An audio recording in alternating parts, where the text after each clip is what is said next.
کامل کربلا میں اہل بیت آیا،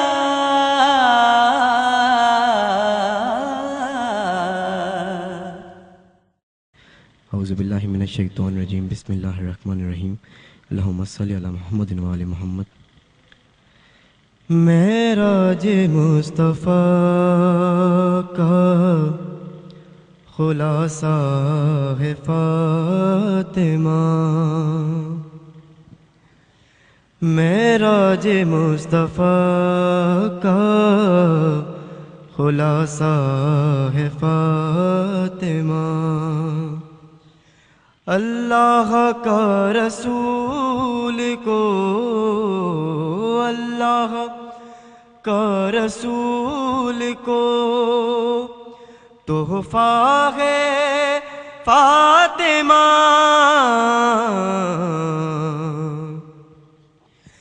معراج مصطفیٰ کا خلاصہ ہے فاطمہ،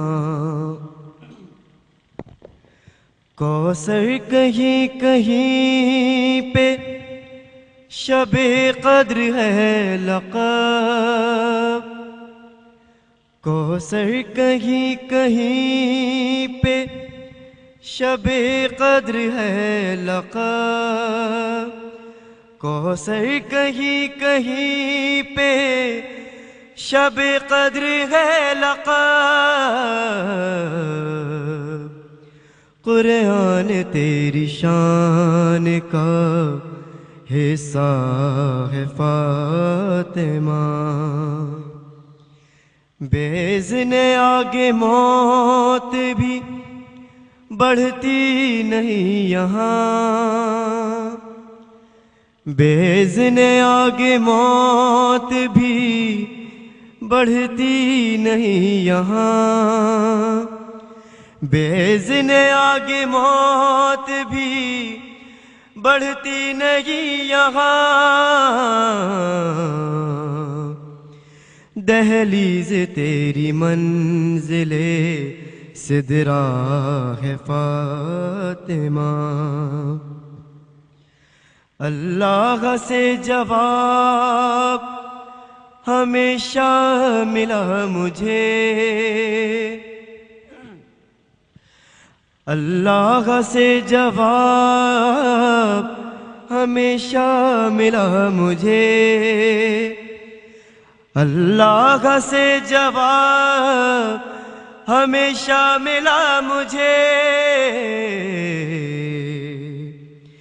تسبیح تیری جو پڑھ کے پوچھا ہے فاطمہ، ایک شعر لکھا ہے شاعر نے حدیث قصہ کے اوپر، جو نور نہ سمائے زمان و مکان میں، جو نور نہ سمائے زمان و مکان میں، جو نور نہ سمائے زمان و مکان میں، تیری رضا کے سائے میں سمٹا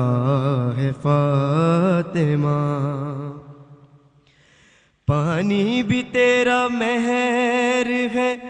نمک بھی تیرا مہر، پانی بھی تیرا مہر ہے، نمک بھی تیرا مہر، پانی بھی تیرا مہر ہے، نمک بھی تیرا مہر، زندہ بشر ہے یہ تیرا صدقہ ہے فاطمہ، احسن کی سانس سانس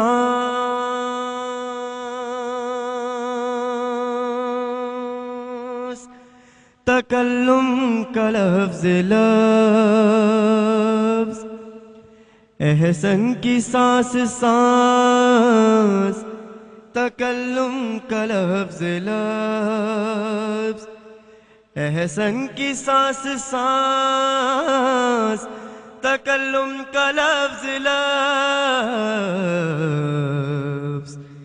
दोनों पे इख्तियार तुम्हारा है फातिमा। मेराज मुस्तफ़ा का खुलासा है फातिमा। अल्लाहुम्मा सल्ली अला मुहम्मदिन व आले मुहम्मद। अस्सलाम वालेकुम। आई भलीकार अवां जी ख़िदमत में हिकु भेरो ॿीहर हाज़िर आहियूं। अॼु को प्रोग्राम 10 मुहर्रमुल हराम जे हवाले सां असां अरेंज कयो आहे। हिकु भेरो ॿीहर इहा ॻाल्हि वाज़े कंदी हलां त जॾहिं खां ही दुनिया वजूद में आई आहे तॾहिं खां हिकिड़े पासे हक़ आहे त ॿिए पासे नाहक़ आहे, हिकु पासे बुराई आहे त ॿिए पासे सुठाई आहे, हिकिड़े पासे सच ॻाल्हाइण वारा आहिनि त ॿिए पासे कूड़ ॻाल्हाइण वारा आहिनि। हिकु पासे जेकॾहिं इस्लाम जहिड़े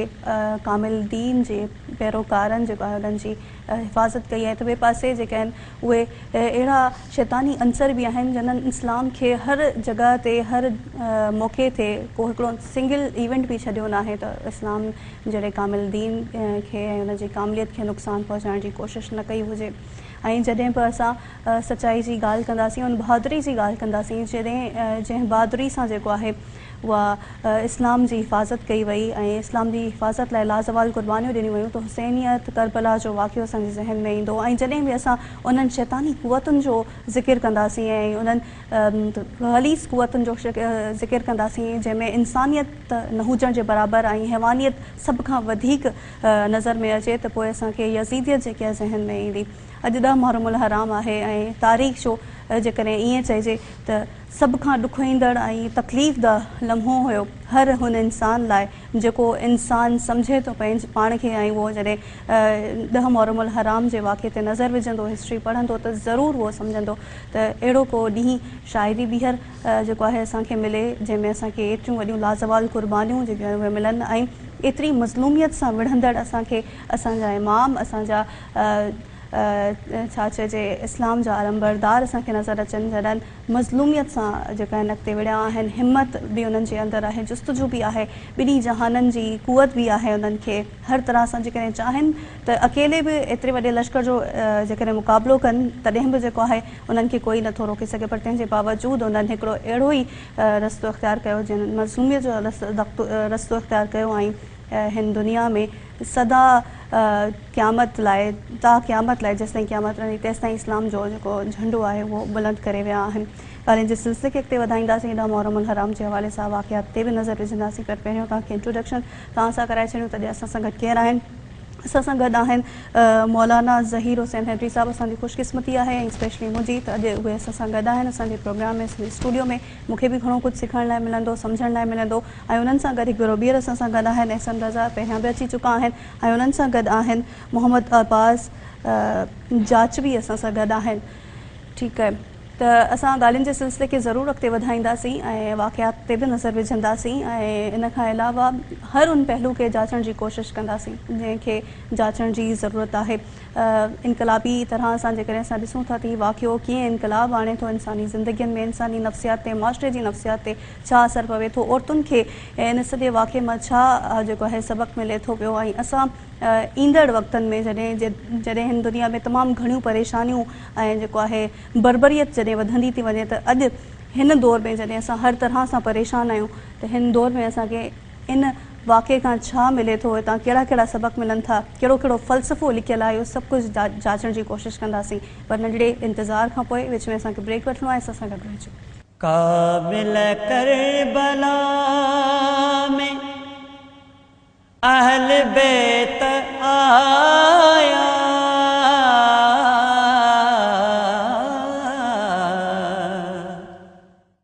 काबिल करबला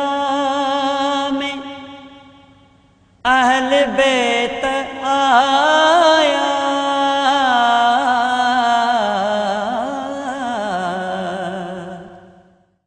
जी व्यूअर्स, हिकु भेरो ॿीहर अवां जी ख़िदमत में हाज़िर आहियूं। ॻाल्हियुनि जे सिलसिले खे अॻिते वधायूं था। मां हिकु भेरो ॿीहर वाज़े कयां त 10 मुहर्रमुल हराम जे हवाले सां अॼु प्रोग्राम आहे पर असां थोरी नज़र ज़रूरु विझंदासीं 9 मुहर्रमुल हराम जे हवाले सां ऐं उन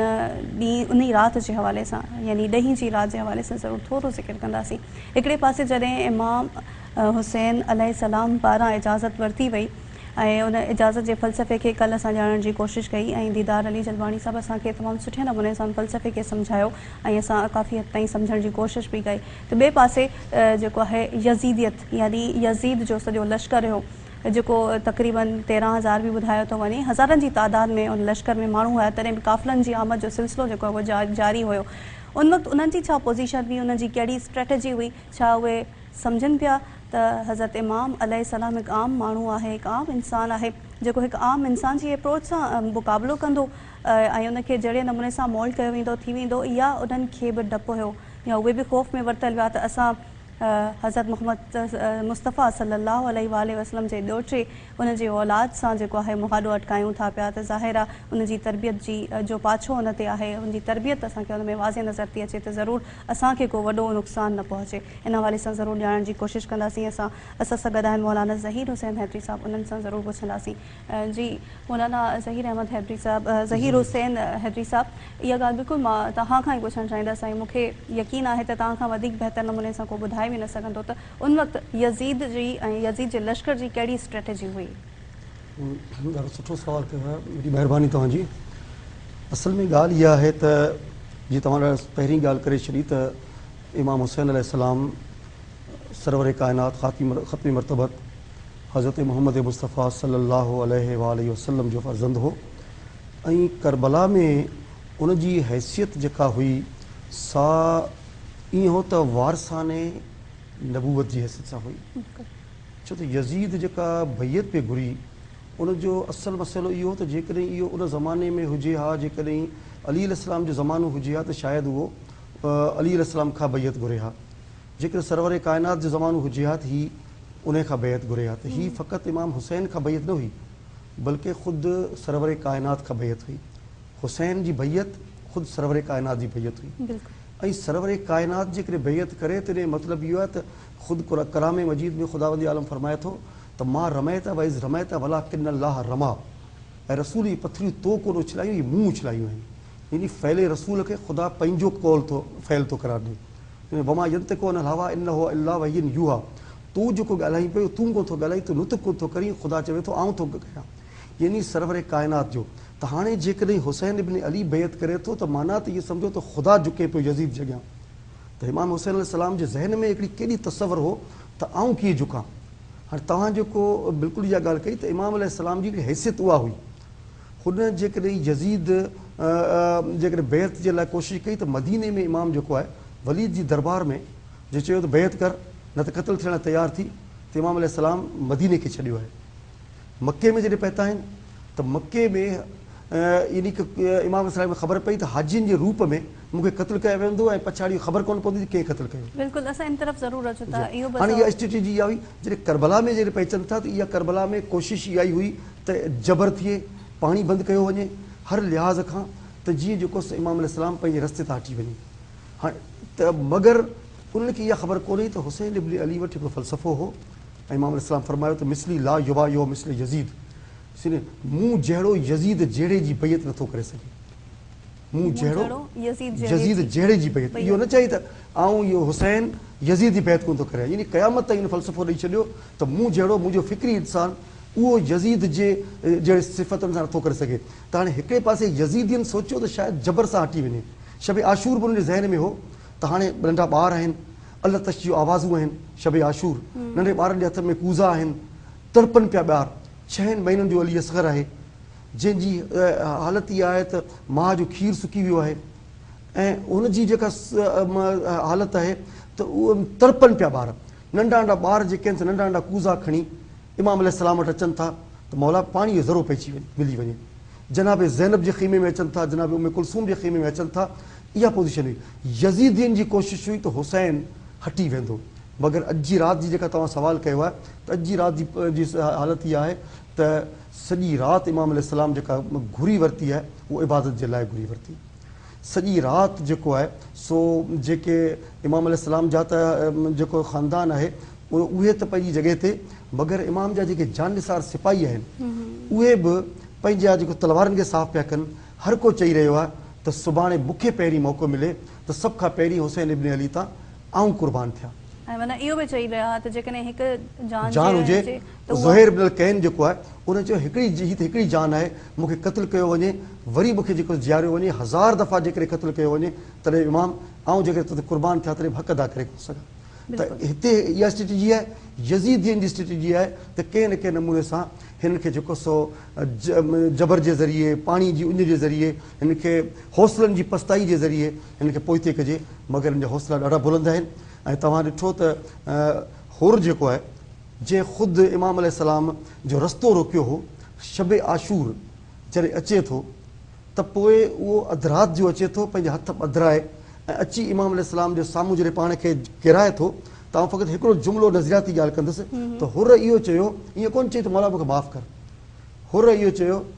त मौला मूंखे माफ़ी मिलंदी त इमाम अलैहिस्सलाम चई सघियो थे त तोखे माफ़ी ॾिनी इमाम अलैहिस्सलाम हिकिड़ो अजीब जुमिलो चयो त ॾिठई थी जेकॾहिं आउं चवंदुसि माफ़ु कर त माना मां तव्हांजी अखियुनि में नदामत हुजे इमाम अलैहिस्सलाम फरमायो ऐं हुर तुंहिंजी माउ तुंहिंजो नालो केॾो न सुठो रखियो आहे हुर माना आज़ादु तूं हिते बि आज़ादु आहीं तूं क़यामत ताईं आज़ादु आहीं सो इहा हालत आहे हुननि जी स्ट्रेटजी इहा आहे त जबर कंदासूं ऐं तव्हां ॾिठो त ॿिए ॾींहुं जेको जवान पुट क़त्ल थिया पर पोइ बि इमाम अलैहिस्सलाम जी इस्तक़ामत में को फ़र्क़ु कोन आयो मौलाना ज़हीर हुसैन हैदरी साहब जो इहो लफ़्ज़ त हुर तुंहिंजो नालो केॾो ख़ूबसूरत आहे ऐं उनजो मतिलबु आहे आज़ादु आहीं तूं आज़ादु आहीं मां पहिरियां बि ॻाल्हि कई जॾहिं खां हीउ प्रोग्रामनि जो सिलसिलो शुरू थियो आहे तॾहिं बि मां इहा ॻाल्हि कई आहे त हर जुमिले में हर लफ़्ज़ ते हर लम्हे में हिकिड़ो वॾो फ़लसफ़ो आहे इंसान जी ज़िंदगी खे बहितर बणाइण जो हीउ तमामु वॾो फ़लसफ़ो आहे जंहिं मां इहा सबक़ु थो मिले त असांखे कंहिं बि सूरत हाल में पंहिंजे अॻियां ईंदड़ माण्हू उनखे जेको आहे शर्मसार नाहे करिणो आहे उनखे जेको आहे माफ़ु करिणो आहे असां सां गॾु आहिनि मोहम्मद अब्बास जाचवी उनखे रिक्वेस्ट कंदासीं त असांखे उहो ॿुधाए जी मोहम्मद अब्बास बीबी सकीना सलामुल्लाह अलैह की शहादत के बाद जो मौला सज्जाद अलैहिस्सलाम के जो बहन थे और शहजादियों के जो बहन थे वो आपके समात करता हूँ। आँखों में हैं आंसू भरे और हाथों में राशा सज्जाद के हाथों पे है सकीना का जनाजा सज्जाद के हाथों पे है सकीना का जनाजा जिंदा से रिहाई का तो अरमान बहुत था होने ना दिया मौत ने अरमान ये पूरा जिंदान में ही मर गई घुट घुट के सकीना सज्जाद के हाथों पे है सकीना का जनाजा मारे हैं सितमगार ने इस तरह तमाचे कानों से लहू बहता है रुखसार है नीले तन पर है एक मिसले कफन बोसीदा सा कुर्ता सज्जाद के हाथों पे है सकीना का जनाजा राहों की सोबत की है महफूज कहानी जिंदा के अंधेरों की भी है साथ निशानी बालों में है गर्दे सफ़े आँखों में अंधेरा सज्जाद के हाथों पे है सकीना का जनाजा माँ बैठी हुई खाक पे देती है दुहाई हाय मेरी बच्ची को न मिल पाई रिहाई घर जाऊंगी रो रो के ये करती रही नौहा सज्जाद के हाथों पे है सकीना का जनाजा تنہائی سے ڈرتی ہیں بہت درد کی ماری، ماں سینے سے لپٹائے ہوئے رو کے پکاری، کس طرح سے بچی میری رہے گی یہاں تنہا، سجاد کے ہاتھوں پہ ہے سکینہ کا جنازہ، زندان میں ہی قبر سکینہ کی بنے گی، عباس کی شہزادی یہیں قید رہے گی، ہوگا کہاں اپنے وطن اب لوٹ کے جانا، سجاد کے ہاتھوں پہ ہے سکینہ کا جنازہ، سجاد نے معصومہ کہ جب زخموں کو دیکھا، بے ساخت سینے سے لگا کے کیا نوحہ، قربان یہ بھائی تیرا تجھ پہ میری بہنا، سجاد کے ہاتھوں پہ ہے سکینہ کا جنازہ۔ اور مکتب کی سماعت میں نظر، سیدانی اثر پیٹ کے کہتی ہیں یہ گوہے، دنیا سے سفر کر گئی شبیر کی دختر، ایک شور ہے زندان میں کوہرام ہے برپا، سجاد کے ہاتھوں پہ ہے سکینہ کا جنازہ، سجاد کے ہاتھوں پہ ہے سکینہ کا جنازہ۔ ویورز ننढड़े ब्रेक जो वक़्तु आहे, ब्रेक खां पोइ ॿीहर अव्हांजी ख़िदमत में हाज़िर थियूं था, असां सां गॾु रहिजो। काबिल करबला में अहल बैत आया,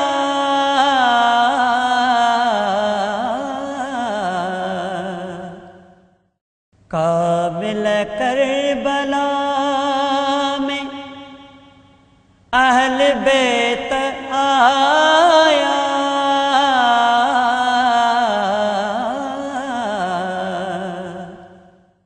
वेलकम बैक वीवर्स, एक भेरो ॿीहर अवां जी ख़िदमत में हाज़िर आहियूं। अवांखे ॿुधायूं त ख़तीब अहल बैत ज़हीर हुसैन हैदरी साहब असां सां गॾु आहिनि। इन्हनि खां ॿियो सवाल मां इहो ज़रूरु कंदसि त करबला जे वाक़िए जो इनक़लाबी पहलू कहिड़ो आहे, इहो वाज़े कजो।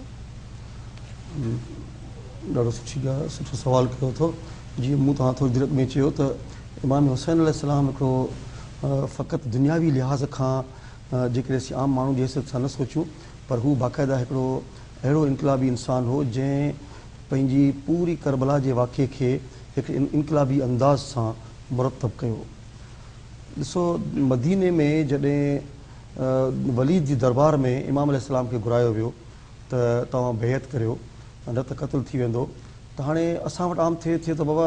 ठीकु आहे, हक़ जी ॻाल्हि कंदासीं, न त शहीद थी वेंदासीं।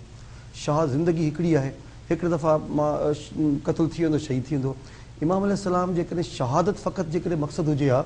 त पोइ मदीने में बि शहीद थी वञे हा, शहादत जो रुतबो मिली वञे हा।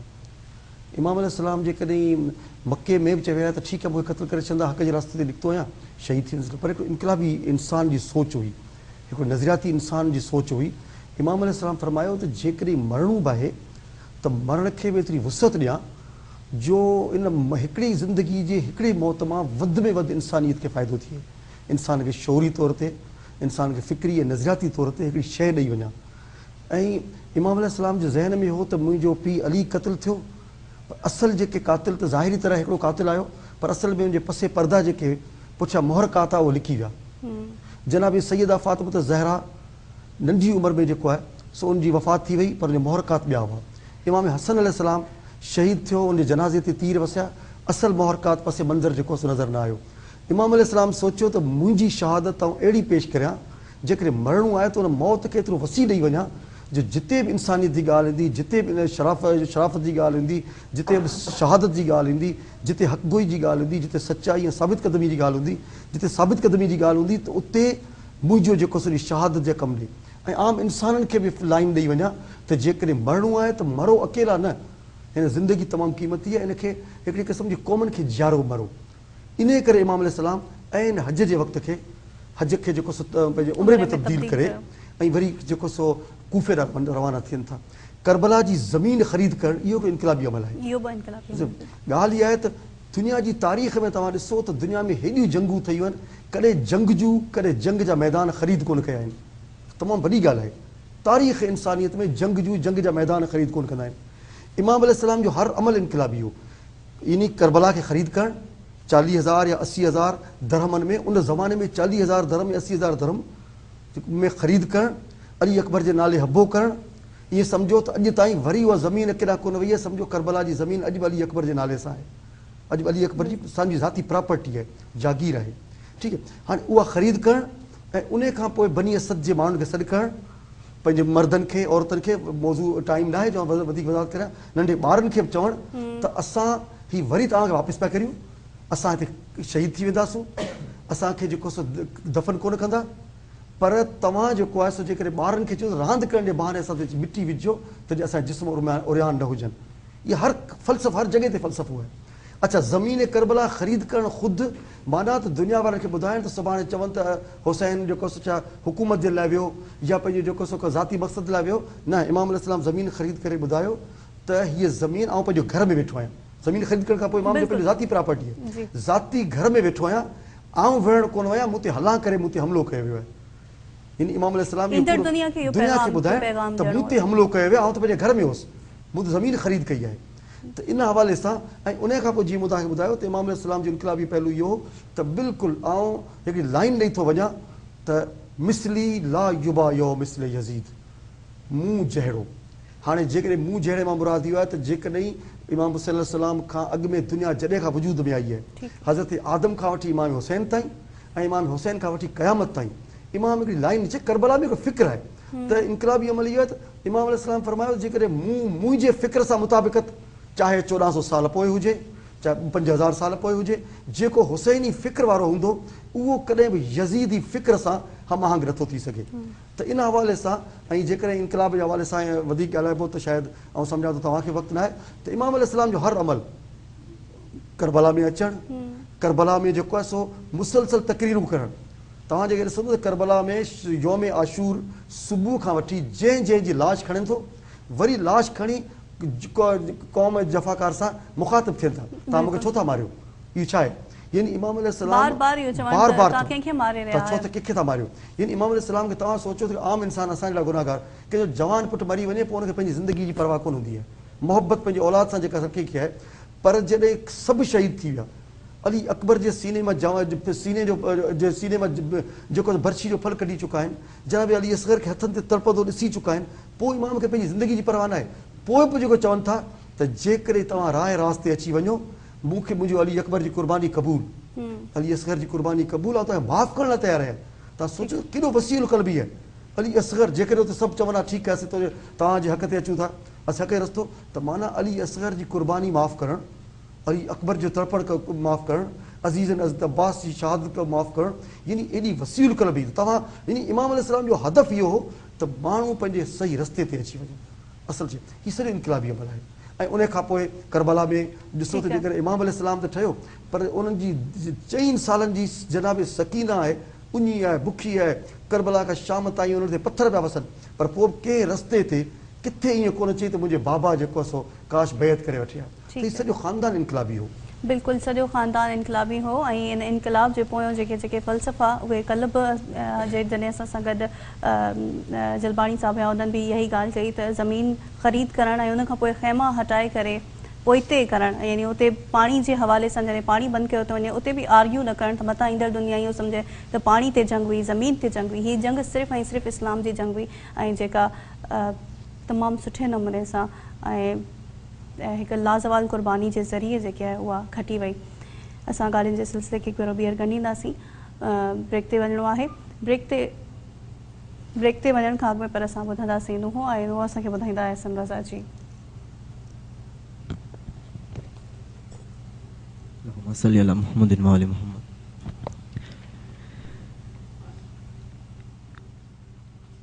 یہ مظلوم مادر نے رو کر کہا، یہ مظلوم مادر نے رو کر کہا، سکینہ کو نیند آ گئی، سکینہ کو نیند آ گئی، خزانے جو آ کر دلاسا دیا، خزانے جو آ کر دلاسا دیا، سکینہ کو نیند آ گئی، سکینہ کو نیند آ گئی، غضب کا اندھیرا، بلا کی خاموشی، اکیلی تھی بچی بھلا کیسے سوتی، جو دم بھر کو زندہ کا در کھل گیا، سکینہ کو نیند آ گئی، سکینہ کو نیند آ گئی، بتاتا ہے یہ قید خانے کا منظر،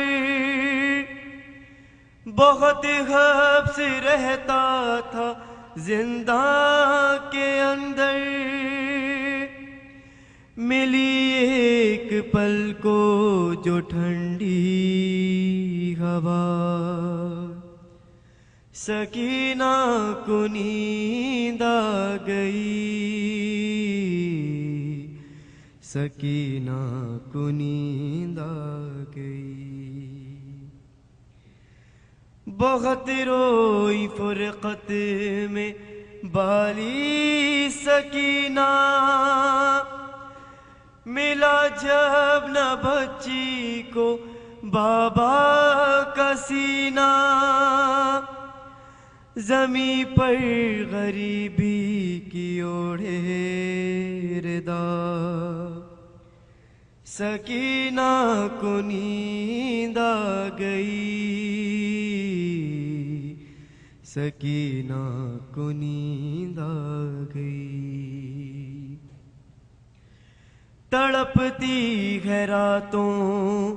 کو یہ بین کر کے، مجھے میرے بابا سے کوئی ملا دے، ملا وہ سکون شے کا سر جو ملا، سکینہ کو نیند آ گئی، سکینہ کو نیند آ گئی، دل افگار ننھی سی تربت بنا کر، ہنسی شاہزادی کو اس میں لٹا کر، بہت روئے کہہ کر یہ زین العلماء، سکینہ کو نیند آ گئی، سکینہ کو نیند آ گئی، سلا کر تہ خاک باطل کو گوہر، زمانے میں دیکھا مقدر جگا کر، سر شام حق کا جلا کر دیا، سکینہ کو نیند آ گئی، سکینہ کو نیند آ گئی۔ سکینہ کو نیند آ گئی۔ بریک تے ہلوں تھا، بریک کھاں پوئے بھی رواں جی خدمت میں حاضر تھیندا سی، اساں ساں گڈ رہجو۔ کامل کربلا میں اہل بیت آیا،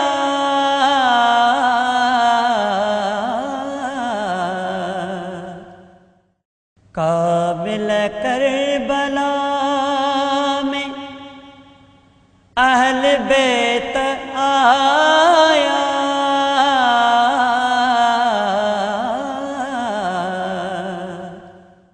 جی ویورز، ایک بار بیر آواں جی خدمت میں حاضر آئے ہوں، پروگرام جس سلسلے کے اگتے ودھائیں تا ایک بار بیر آواں کے ودھائیں تا خطیب اہل بیت ظہیر حسین ہیبری صاحب سسا گدا ہیں، انہاں سا گڈ احسن رضا ۽ محمد عباس جاجپی سسا گدا ہیں تا گالین جے سلسلے کے بھی اگتے ودھائیں تا سی نوا ودھندا سی، پر ہکڑو سوال ضروری ہے جو ماں جو ہے ظہیر حسین ہیبری صاحب کا کندس امام حسین رضی اللہ تعالیٰ عنہ، امام حسین علیہ السلام مدینے کے چھڑے کربلا ونجن جی انہن کی ضرورت چھو پیش آئی؟ اصل میں مجھے ॿुधायो त जीअं ई यज़ीद तख़्त ते वेठो त उन खे इहो हो त सॼी जेतिरा बि हुआ मुस्लमान उन्हनि बैत करे चुका हुआ, त हूअं ॾिठो हुजे दुनियावी लिहाज़ खां त पूरो जेको आहे सॼी जेका रिआया हुई या जेके जेके ज़रूरी माण्हू हुआ उहे सभु करे चुका हुआ, पर इमाम हुसैन अलैहिस्सलाम जी अहमियत छाकाणि त इहा हुई त रसूल जो नवासो हो ऐं उनजी बैत उन लाइ तमामु ज़रूरी हुई, छाकाणि त पोइ हुन ते इहो चवे हा त जेको आउं करियां पियो सम्झो त इमाम हुसैन अलैहिस्सलाम उनखे जेको सो रिकमेंड करे चुको आहे। ठीकु आहे, त उन हवाले सां हुन जेको सो वलीद जेको गवर्नर हो उन खे घुरायो हो, उन घुरायो इमाम अलैहिस्सलाम खे पंहिंजे दरबार में त बैत कर। इहो त इमाम अलैहिस्सलाम उन खे चयो त आउं यज़ीद जी बैत नथो करे सघां। हाणे उते मरवान वेठो हो उन सां गॾु, ओॾी महिल चयो त जेकॾहिं हींअर हुसैन वियो हलियो त पोइ वरी हथु कोन ईंदो, इन करे उनखे हींअर ई क़तलु करे वठि। त उन वक़्त में छाकाणि त बनु हाशिम जा जवान उते मौजूदु हुआ, उहे तलवारूं खणी बीह रहिया ऐं त चयो त असीं इमाम खे जेकी क़तलु करणु कोन ॾींदासूं। हाणे पोज़ीशन करबला खे छॾण जो इहो हो त जेकॾहिं इमाम अलैहिस्सलाम नथो करबला छॾे त पोइ हिकिड़ो त मदीने जी हुरमत जेका आहे रसूलुल्लाह जो शहर हो, ठीकु आहे, उन जी हुरमत बि जेको सो ख़राबु थिए थी। नंबर ॿी ॻाल्हि इहा आहे त जीअं मूं चयो त पोइ उनजे पस मंज़र में ज़रूरी न आहे त जेको हुकूमती हवाले सां क़तलु करायो वञे हा, ईअं रस्ते हलंदे कंहिं निमाज़ में क़तलु थी वञनि हा। हाणे इमाम अलैहिस्सलाम मदीनो इन करे छॾियो त नाने जे दीन खे बचाइण जे लाइ ऐं यज़ीद जी यज़ीदियत ऐं उन जेको इस्लाम पेश पिए कयो, इस्लाम जे नाले में हुन इंसानियत जे ख़िलाफ़ु कमु पिए कया, उनखे जेको निभाया करिया, उहो इमाम अलैहिस्सलाम ते फ़र्ज़ में शामिल हो त हाणे मदीने में रही ऐं कुझु न हाणे ॿाहिरि निकिरां। इमाम अलैहिस्सलाम 28 रजब खे छॾियो 3 शहबान ते जेको आहे सो जॾहिं मके पहुचनि था त 4 महीना उते रही इमाम अलैहिस्सलाम फ़क़ति निमाज़ूं कोन पढ़ियूं, उन यज़ीद जे ख़िलाफ़ु जेको बाक़ाइदा हिकिड़ो सियासी अमल शुरू कयो, हुन यज़ीद जे ख़िलाफ़ु तक़रीरूं कयूं, हुन माण्हुनि खे ॿुधायो त यज़ीद फासिक आहे, फाजिर आहे, ज़ानी आहे ऐं हू जेको सो इंसानियत जो दुश्मन आहे। इहे शयूं जेको सो करबला मां छॾणु इन करे ज़रूरी हो त इमाम अलैहिस्सलाम नाने जे मदीने जी हुरमत, वरी मके खे छॾण जो मतिलबु इहो आहे त मके जी इज़त ऐं हुरमत खे बचाइणु। इमाम अलैहिस्सलाम जो ज़हन में इहो हो त आउं अमर बिल मारूफ़ ऐं नही अनिल मुनकर करियां, आउं माण्हुनि खे नेकी जो रस्तो ॿुधायां ऐं बुराइनि खां रोकण जे लाइ हिकिड़ो रस्तो ॾियां। बिल्कुलु, ऐं बुराइनि खां रस्तो ॾियण लाइ उन्हनि जेको आहे बुराइनि खां रोकण लाइ उन्हनि रस्तो बि अख़्तियार कयो। करबला में जेको आहे उते 10 ॾींहं पूरा जेको आहे महाज़ ते बीठा पिया रहिया पंहिंजे काफ़िले सां गॾु, 8 ॾींहं, ॿी मुहर्रम खां वेंदे 10 मुहर्रम ताईं, ऐं उनखां पोइ बि करबला जो वाक़ियो या करबला जा वाक़िया हिते ख़तमु नथा थियनि। हिकिड़ी ॿी हिस्ट्री स्टार्ट थिए थी 10 मुहर्रम हराम खां पोइ, पर 10 मुहर्रम हराम जे हवाले सां ई मां इहो पुछणु चाहींदसि त कहिड़ा अहम वाक़िया हुआ, कहिड़ा दिलि ॾुखाईंदड़ वाक़िया हुआ? करबला जो यौम आशूर या शब आशूर ॾाढा ॾुखिया नाक़ाबिले बर्दाश्त आहिनि। तव्हां अंदाज़ो लॻायो त शब आशूर त हर बीबी वटि पंहिंजा सरताज मौजूदु आहिनि, पंहिंजा नंढा नंढा बच्चा मौजूदु आहिनि, बुखिया आहिनि, उञा आहिनि, तड़पनि पिया, पर उनजे बावजूदि मौजूदु आहिनि। ऐं उन्हनि औरतुनि खे सलाम आहे जिन सॼी राति उन्हनि ॿारनि खे जेको सो तलक़ीन पियूं कनि, नंढनि ॿारनि खे सींगारीनि पियूं ऐं हर कंहिंखे चई रहियूं आहिनि त सुभाणे सभ खां पहिरीं इमाम हुसैन अलैहिस्सलाम तां क़ुर्बानी तोखे ॾियणी आहे। ठीकु आहे, ईअं न थिए जो हज़रत कासिम जी माउ उम्मे फरवा इहे चई रही आहे पंहिंजे पुट खे त ईअं न थिए जो सुबुह जो अली अकबर पहिरीं क़तलु थी वञे, ऐं अली अकबर जी माउ उम्मे लैला इहो चई रही आहे त ईअं न थिए जो हुसैन जो पुटु मौजूदु हुजे ऐं जेको सो ओन मोहम्मद क़तलु थी वञनि। इहा हिकिड़ो जज़्बो हो त सॼी राति इहा हिकिड़ी कैफ़ियत हुई। पर जीअं ई सुबुह जो जेको फजर थिए थो त उन वक़्त में पहिरीं पहिरीं जेको आहे सो इमाम अलैहिस्सलाम वटि हज़रत हुर अचे थो ऐं हुर चवे थो त मूंखे इजाज़त ॾी वञे। त हुर खां अॻु में जेका सभ खां वधीक जान निसारनि में जेका ॻाल्हि आहे, जेका ॾुखोईंदड़ तव्हां ॻाल्हि कई आहे, हुर जो पुटु जेको आहे नौजवान आहे, त हुर जो पुटु चए थो बाबा न आउं तव्हां खां अॻु में जेको शहीद थियणु चाहियां थो। उनखे इजाज़त मिली। फ़क़ति हिकिड़ो ॾुखोईंदड़ जुमिलो जेको आहे, जिन हुर जो पुटु घोड़े तां किरियो आहे त तव्हां ॾिसो त पुट सां पीउ खे केतिरी मोहबत हूंदी आहे। जॾहिं पुटु सॾु कयो त पीउ केतिरो तेज़ी सां पहुतो हूंदो, मगर जे तेज़ी सां डोड़ंदे पंहिंजे पुट जी जेको सो आख़िरी लम्हनि में पहुचे थो त उन वक़्त में ॾिसे थो त इमाम हुसैन अलैहिस्सलाम मूंखां अॻु में पहुतल आहे। उते पहुची हुर जे पुट खे जेको आहे सो ज़ानू ते जेको सो लेटाए वेठो आहे। जी आख़िरी हिचकी आई त हुर चयो त मौला मुंहिंजो पुटु मूंखे ॾियो। त इमाम अलैहिस्सलाम फरमायो त जॾहिं जवान पुट मरंदा आहिनि त पीउ जेको आहे शरई मसइलो आहे त जवान पुटनि खे ओॾी महिल न खणंदा आहिनि, तूं पीउ आहीं तूं बर्दाश्त करे कोन सघंदे। हाणे इहा उन वक़्तु इमाम अलैहिस्सलाम जे हथनि ते हुर जे पुटु जान ॾिनी। पर वरी जॾहिं मंज़र ॾिसूं था त इमाम अलैहिस्सलाम जो पुटु ख़ुदि अली अकबर जॾहिं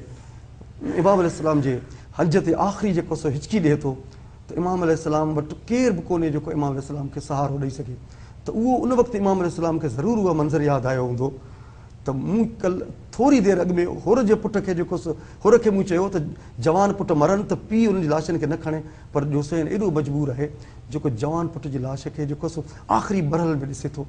त ॾाढो ॾुखियो मरहलो आहे। तंहिंखां पोइ ॿियो मरहलो ॾुखियो इहो आहे त इमाम अलैहिस्सलाम ख़ुदि चयो आहे त ऐं मुंहिंजा पैरोकारो काश तव्हां करबला में हुजो हा। इमाम अलैहिस्सलाम जा जुमिला आहिनि, काश तव्हां करबला में हुजो हा, तव्हां ॾिसो हा त मूं जहिड़ो आली ज़र्फ़ इंसानु कीअं 6 महीननि जे अली असग़र जे लाइ ज़ालिमनि खां पाणीअ जो ढुक घुरी रहिया हुआ। उहो हुसैन जेको जंहिंजे दर तां को ख़ाली कोन वियो, अॼु फ़क़ति पाणीअ जे ढुक जे लाइ इमाम अलैहिस्सलाम जेको सो यज़ीदीन जे साम्हूं पाणी घुरी रहियो आहे। ऐं पोइ इमाम अलैहिस्सलाम फरमाइनि त काश अमी हुजो आहे, मूंखे ॾिसो आहे त कीअं जेको सो पाणी घुरी रहियो हुउसि, पर मुंहिंजे पुट खे पाणी त कोन ॾिनो, पर पाणी जे एवज़ मुंहिंजे पुट खे तीर हयो, ऐं तीर बि उहो लॻो जेको जंग जे मैदान में इस्तेमालु कोन थींदो हो। जानवरनि खे जॾहिं जेके नहर करण जे लाइ हूंदा हुआ उहो अली असग़र खे तीर लॻो। उनखां पोइ करबला में जेको जेको शहीद आयो आहे ॾाढो ॾुखियो मंज़र आहे। जनाब कासिम जे लाशनि जे टुकड़नि खे जेको सो चए जॾहिं घोड़ा जेको सो ॿियनि सभिनी खे क़तलु थियण खां पोइ घोड़ा डोड़िया आहिनि, शहज़ादे कासिम जी जेको सो जीरो हो अञा ज़िंदा हो, या जेको सो 13 सालनि जो नौजवान जो उन्हनि जे लाश तां घोड़ा ईअं डोड़ी विया जो जेको सो टुकर टुकर थी थो वञे। ऐं इमाम अलैहिस्सलाम जॾहिं लाश खणण थो अचे त को टुकर किथां थो खणे, को किथां थो खणे। हिकिड़ी जेको सो ॻंढ ॿधी ऐं जेॾीमहिल खीमे में अचे थो त जनाब कासिम जी वालदा चवे थी मौला छा मुंहिंजी क़ुर्बानी क़बूल कोन थी, मुंहिंजे पुट जी तव्हां लाश न आंदी? इमाम अलैहिस्सलाम फरमायो हा भाभी ऐं लाश खणी आयो आहियां, पर लाश इन पोज़ीशन में कोन हुई जेका लाश खे लाश जी सूरत में खणी अचां। हीअ लाश जा टुकड़ा खणी आयो आहियां, ॻंढड़ी खणी आयो आहियां। हाणे तूं त जनाब उम्मे फरवा जी लाश खोले थी टुकड़नि खे त उन चहिरे खे ॻोल्हे थी त मुंहिंजे कासिम जो जेको सो चहिरो किथे आहे।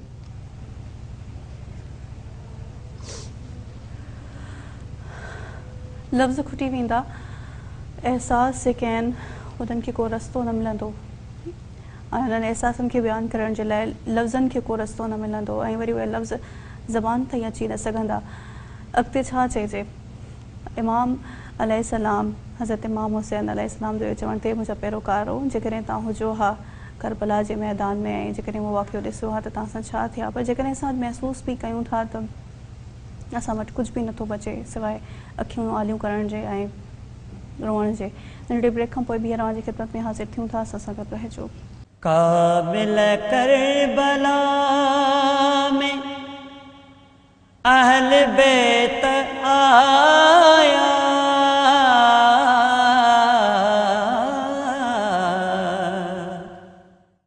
काबिल करबला में अहल बैत आया,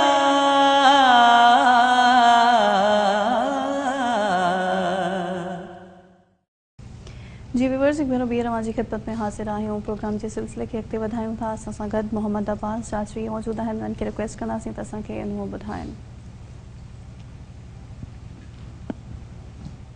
खाक पे बैठी हुई माँ करती थी नाले, राज दुलारे मेरे राज दुलारे, राज दुलारे मेरे राज दुलारे, कैसे ये मक्तल की ज़मीं भा गई तुझको, आके यहाँ किसकी नजर खा गई तुझको। यूसुफ सानी है मेरे गेसुओं वाले, राज दुलारे मेरे राज दुलारे, राज दुलारे मेरे राज दुलारे, कब से मैं देती हूँ सदाएं तुझे रोके, कब से मैं देती हूँ सदाएं तुझे रोके, क्यों नहीं आता तू मेरी गोद में असग़े, क्यों नहीं आता तू मेरी गोद में असग़े, क्यों नहीं सुनता मेरी आहें मेरे नाले, राज दुलारे मेरे राज दुलारे, राज दुलारे मेरे राज दुलारे, मैं तो तुझे देख के ही जीती हूँ बेटा, तू ही है बेटा मेरे जीने का सहारा, चलती है सांसें तेरी सांसों के सहारे, राज दुलारे मेरे राज दुलारे, राज दुलारे मेरे राज दुलारे, प्यार से सीने से लगाऊंगी किसे मैं, लोरियां दे दे के सुनाऊंगी किसे मैं, गमज़दा माँ कैसे भला दिल को संभाले, राज दुलारे मेरे राज दुलारे, राज दुलारे मेरे राज दुलारे, बीबियाँ सर पीट के रोने, बीबियाँ सर पीट के रोने लगी गौहे, उठी जो घबरा के ये कहती हुई माँ दे, माँ तुझे मक्तल में जहाँ जाके, माँ तुझे मक्तल में कहाँ जाके पुकारे, राज दुलारे मेरे राज दुलारे, राज दुलारे मेरे राज दुलारे। मोहम्मद अब्बास असांखे जेको आहे नुंहुं ॿुधायो, हीअ हिकिड़ी हक़ीक़त आहे त तौहीद ऐं रिसालत खे बचाइण जे लाइ लाज़वाल क़ुर्बानियुनि जो सिलसिलो हो 10 मुहर्रमुल हराम ते, ऐं उहो सिलसिलो हज़रत इमाम हुसैन अलैहिस्सलाम जी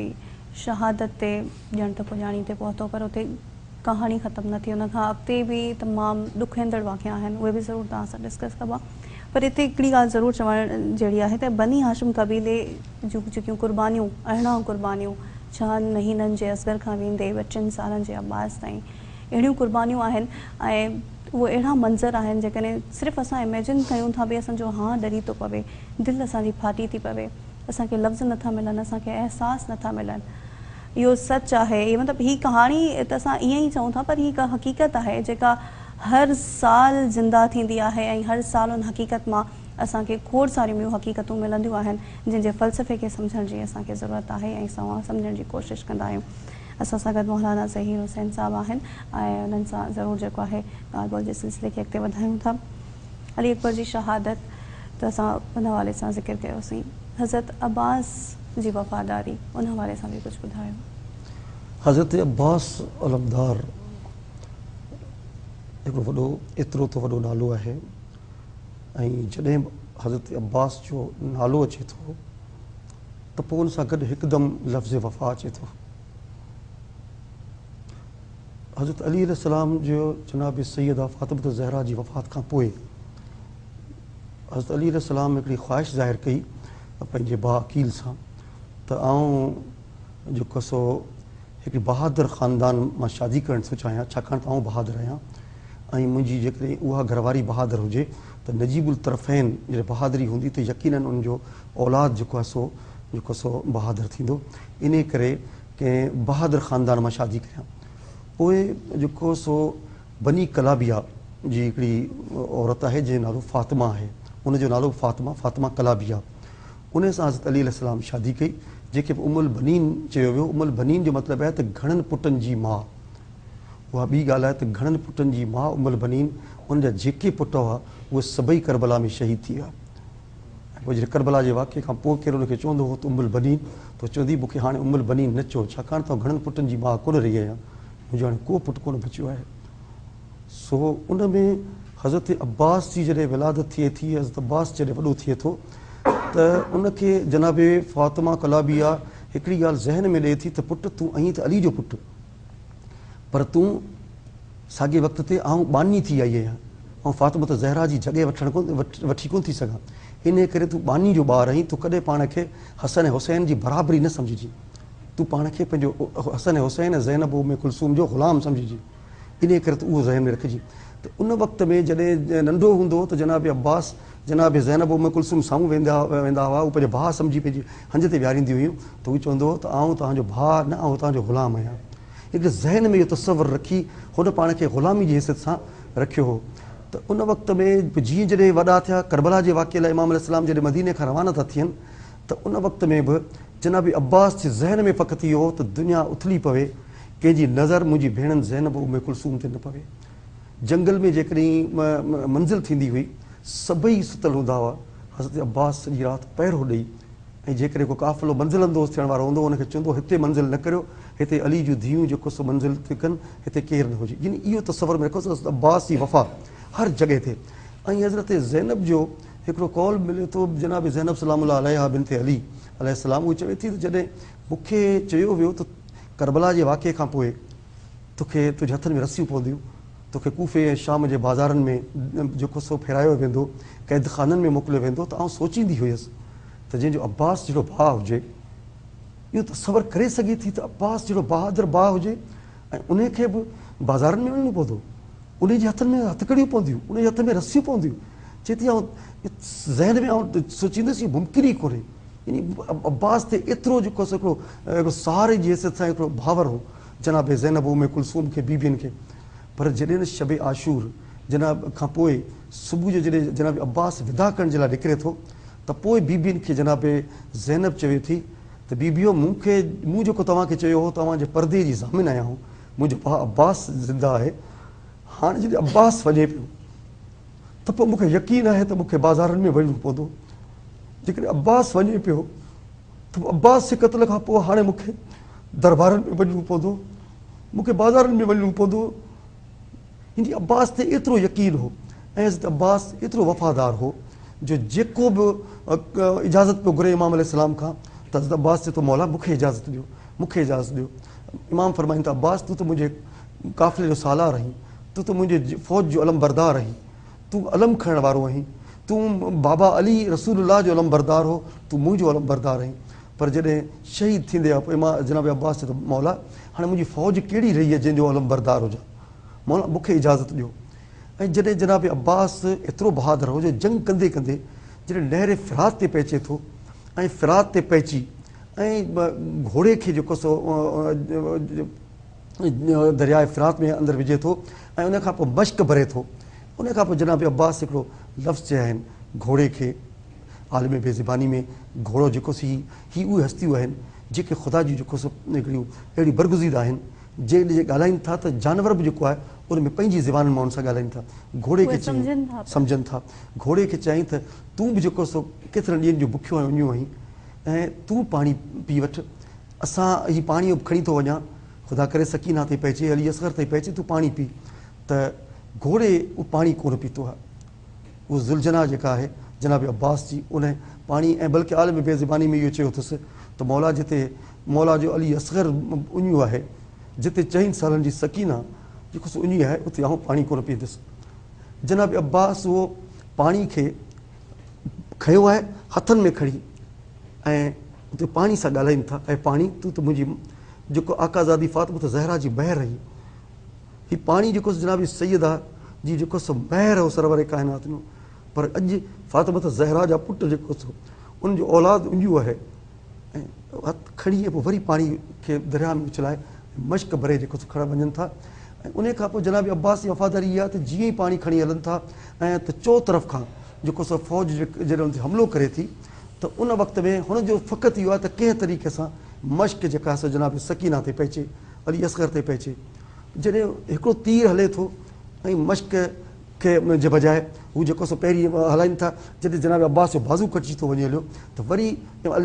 जनाब अब्बास जेको आहे सो मश्क खे जेको सो ॿिए बाज़ू में हणनि था, वरी ॿियो कटिजी थो वञे त जनाब अब्बास पंहिंजे ॾंदनि में रखनि था, ऐं जेॾीमहिल उते बि तीर लॻे थो, पाणी वेही वञे थो, त पोइ जनाब अब्बास जूं हसरतूं ख़तमु थी थियूं वञनि। ऐं पोइ जॾहिं ज़मीन ते अचे थो त उन वक़्त में इमाम हुसैन अलैहिस्सलाम जॾहिं पहुचनि था ऐं चवनि था अब्बास मुंहिंजो बाज़ू हाणे त मुंहिंजो सहारो ख़तमु थी वियो आहे। उन खां पोइ जनाब अब्बास जी जेको सो वसियतनि में हिकिड़ी वसियत इहा आहे त मौला ऐं शेरनि जो शेर हुउसि, मौला मूंखे ॾिसी बीबियुनि जूं हिमतूं बुलंद हुयूं, जॾहिं मुंहिंजी शहादत खां पोइ ज़ैनब उम्मे कुलसूम जूं हिमतूं पस्त थी वियूं, मौला मुंहिंजी लाश खीमे में न खणी वञिजो, मुंहिंजी लाश खे ॾिसी ज़ैनब उम्मे कुलसूम बर्दाश्त कोन करे सघंदी, भरी वेंदियूं, सकीना बर्दाश्त करे कोन सघंदी, इन करे मौला मुंहिंजी लाश खीमे में न खणी वञिजो। ऐं ॿी ॻाल्हि जेका आहे त वफ़ा जी इमाम अलैहिस्सलाम जनाब अब्बास खे पंहिंजे गोॾनि ते लेटाए हिकिड़ो सुवालु कयो आहे, अब्बास सॼी ज़िंदगी तो मूंखे आका चयो आहे, तूं पंहिंजो ग़ुलाम सम्झी रही, मूंखे मुंहिंजो भाउ कोन चयो अथई। अब्बास हुसैन जी आख़िरी वसियत इहा आहे त ज़िंदगी जी आख़िरी घड़ी में मूंखे भाउ चओ। चई मौला ज़बान ते लफ़्ज़ नथा अचनि, ऐं तोखे भाउ कीअं चवां, तूं मुंहिंजो आका आहीं, पर तूं इमाम आहीं, तुंहिंजो हुकुम आहे। इन करे तमामु ॾुखे नमूने सां ॾकंदड़ लफ़्ज़नि सां आस्ते आस्ते जॾहिं भाउ हुसैन चई, जेॾीमहिल अॻिते थोरो जेको सो भाखर पाइण जी कोशिशि कई आहे त उनजो साह कफ़ से अंसरी में परवाज़ करे वियो। त अब्बास जनाब ज़ैनब जो सहारो हो, जनाब ज़ैनब उम्मे कुलसूम मदीने मां निकितियूं ई हुयूं जनाब अब्बास जे सहारे। अब्बास जॾहिं बि नालो ईंदो सकाए सकीना जी हैसियत में, जनाब अब्बास जो नालो जॾहिं बि ईंदो त जनाब ज़ैनब उम्मे कुलसूम जे सहारे जी हैसियत में ईंदो। अब्बास वफ़ा जो ख़ुदा आहे, वफ़ा जो अब्बास वफ़ा जो ख़ुदा आहे। जॾहिं बि अब्बास जो नालो ज़हन में ईंदो त पहिरियों लफ़्ज़ वफ़ा ईंदो। जेकॾहिं हीअ दुनिया जज़ा ऐं सज़ा जो घर हुजे हा त पोइ ज़मीन फाटी पवे हा या आसमान लरज़ी वञे हा ऐं सॼी काइनात रुॾी वञे हा। इन खां वधीक छा चवां, नंढे ब्रेक खां पोइ अव्हांजी ख़िदमत में हाज़िर थियूं था पिया, असां सां गॾु रहिजो। काबिल करबला में अहल बैत आया,